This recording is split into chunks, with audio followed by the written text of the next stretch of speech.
Hi everyone, welcome to our channel TSF science classes. आज हम लोग क्लास 9 का जो बायोलॉजी है उसमें हम लोग पढ़ेंगे फंडामेंटल यूनिट ऑफ लाइफ, यानी कि जीवन की मौलिक इकाई। इस वीडियो में हम लोग देखेंगे कि इस चैप्टर में हमें कौन कौन से टॉपिक कवर करने हैं। तो आज हम अपने चैप्टर के इंट्रोडक्शन से स्टार्ट करेंगे। देखो, यहाँ पे चैप्टर का नाम ही बता रहा है कि चैप्टर में हमें पढ़ना क्या है। चैप्टर का नाम क्या है? Fundamental unit of life. अब ये क्या होता है, इसको समझने के लिए सबसे पहले इस चैप्टर का मतलब समझते हैं। सबसे पहले हम स्टार्ट करेंगे फंडामेंटल वर्ड से। फंडामेंटल का मतलब क्या होता है, इसको हम लोग एक एग्जाम्पल से समझेंगे। आप सब ने पिज्ज़ा तो खाया ही होगा, ऑफ कोर्स खाया होगा। पिज्ज़ा बनाते कैसे हैं? उसमें क्या होता है, एक मैदे का बेस लेते हैं, उसके ऊपर जो भी पिज़्ज़ा सॉस डालना होता है वो डालते हैं, फिर उसके ऊपर से क्या करते हैं, वेजिटेबल्स डालते हैं, फिर उसके ऊपर से क्या करते हैं, हम कुछ चीज़ डालते हैं। तो अगर आपसे बोला जाए आपको बिना जो पिज़्ज़ा का बेस होता है, बिना बेस के ही आपको पिज़्ज़ा बनाना है, तो आप बोलोगे ये तो इम्पॉसिबल है।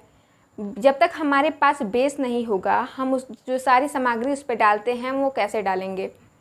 तो यहाँ पे आप लोग को एक पिज़्ज़ा बेस का इम्पॉर्टेंस, एक सिग्निफिकेंस समझ में आया कि एक ऐसा बेस होता है जिसके ऊपर हम कोई भी चीज़ रख सकते हैं, बना सकते हैं। तो सेम एग्जैक्ट मीनिंग भी फंडामेंटल का भी होता है कि फंडामेंटल एक ऐसा बेस होता है, एक ऐसा प्लेटफॉर्म होता है जिसके ऊपर हम कोई भी चीज़ रख सकते हैं, बना सकते हैं, फॉर्म कर सकते हैं, डेवलप कर सकते हैं। फंडामेंटल एक ऐसा बेस होता है जिसके ऊपर हम कोई भी चीज़ रख सकते हैं, फॉर्म कर सकते हैं, डेवलप कर सकते हैं। फिर सेकेंड टर्म हमारा क्या है? यूनिट। यूनिट क्या होता है, तो इसको भी हम लोग एक एग्जांपल से समझेंगे। सपोज हमारे पास है एक पर्ल नेकलेस, यानी कि मोतियों की माला। तो पर्ल नेकलेस में से हर एक पर्ल, हर एक मोती को निकाल के एक धागे में हम लोग क्या करेंगे, डाल लेंगे और उससे क्या करेंगे, एक नेकलेस बना लेंगे। तो यहाँ पे आप लोग देखेंगे कि हर एक मोती क्या कर रही है, अपने आप में एक कंप्लीटनेस शो कर रही है। वो खुद में ही क्या होती है, कंप्लीट होती है। आप बोलोगे कि जब तक ये मोती क्या हो जाती है, नेकलेस में नहीं अटैच हो जाती, तब तक ये क्या है, इनकम्प्लीट है।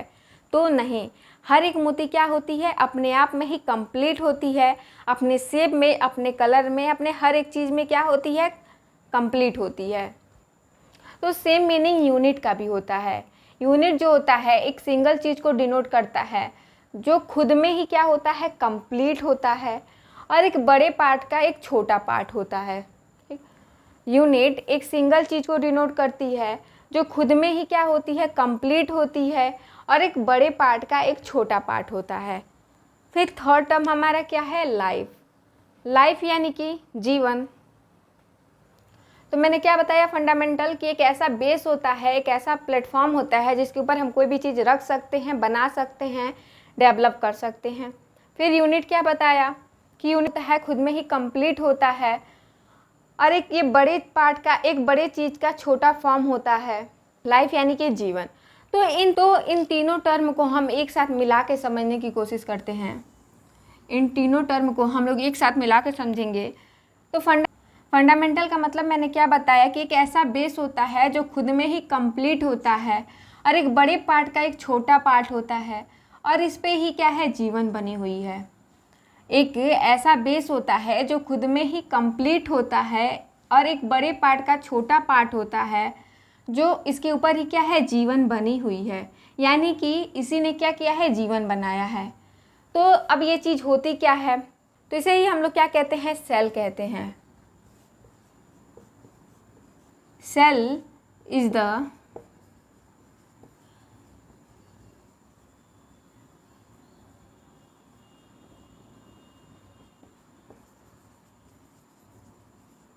Cell is the fundamental unit of life. जीवन जो है सेल से ही मिलके बना है, या फिर हम ऐसा भी बोल सकते हैं कि सेल ही क्या करता है, एक जीवन बनाता है। कि मैंने आपको एक प्लांट दिया और बोला ये लिविंग है।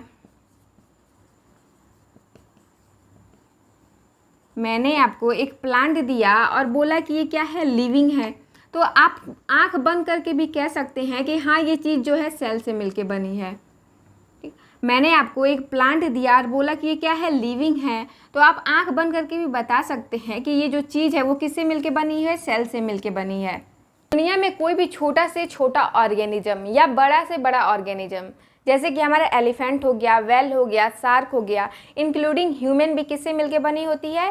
सेल से मिलके बनी होती है। तो फर्स्ट चीज़ इसमें हमने क्या देखा? The fundamental unit of life क्या होता है? हमारा सेल होता है। तो फर्स्ट चीज़ हमने इसमें क्या देखा कि the fundamental unit of life क्या कहलाता है? हमारा सेल कहलाता है। ये तो हो गया हमारे जो चैप्टर है उसका मतलब क्या हुआ। अब हम बात करेंगे कि इस चैप्टर में हमें कौन कौन से टॉपिक कवर करने हैं।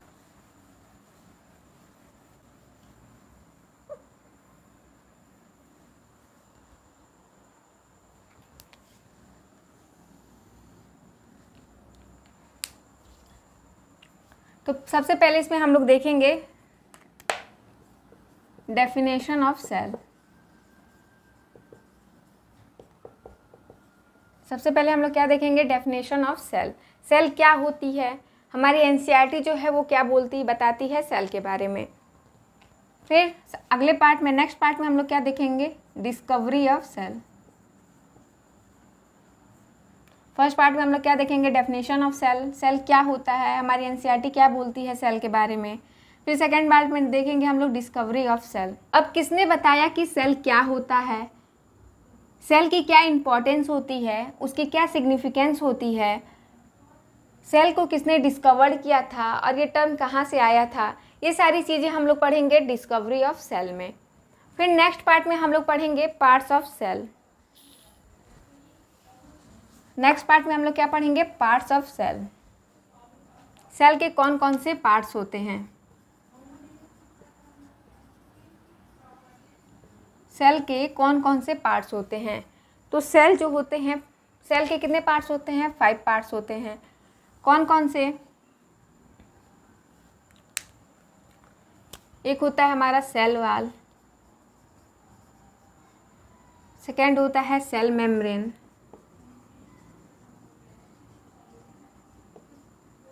या प्लाज्मा मेम्ब्रेन,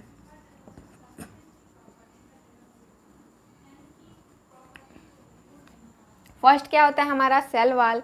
सेकेंड क्या होता है? सेल मेम्ब्रेन या प्लाज्मा मेम्ब्रेन। थर्ड क्या होता है? साइटोप्लाज्म। फोर्थ होता है हमारा न्यूक्लियस। फिफ्थ होता है हमारा सेल ऑर्गेनेल्स।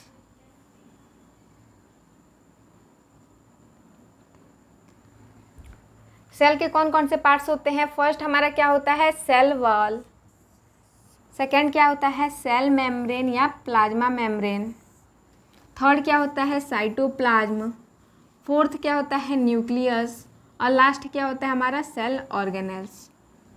और ये जो सेल ऑर्गेनेल्स होते हैं वो भी क्या होते हैं? हमारे 6 टाइप्स के होते हैं। सेल ऑर्गेनेल्स भी हमारे क्या होते हैं? 6 टाइप के होते हैं। कौन कौन से? फर्स्ट होता है हमारा लाइसोसोम। सेकेंड क्या होता है? वैक्यूल्स।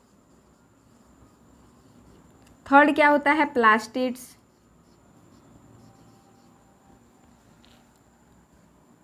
फोर्थ क्या होता है? माइटोकॉन्ड्रिया।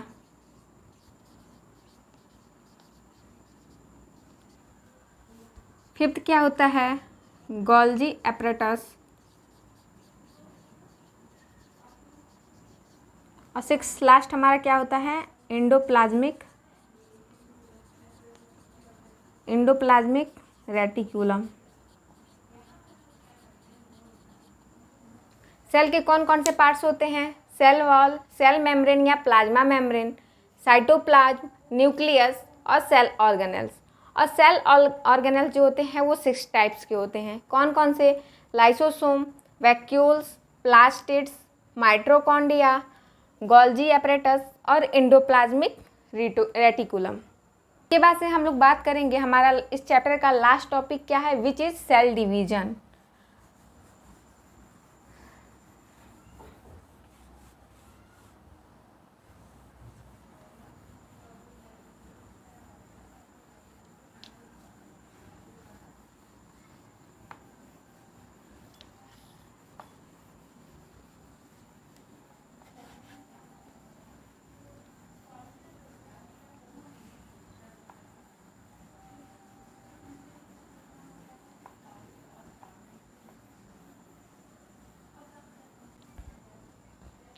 अब इस चैप्टर का हमारा लास्ट टॉपिक क्या है, which is cell division. Cell division क्या होता है?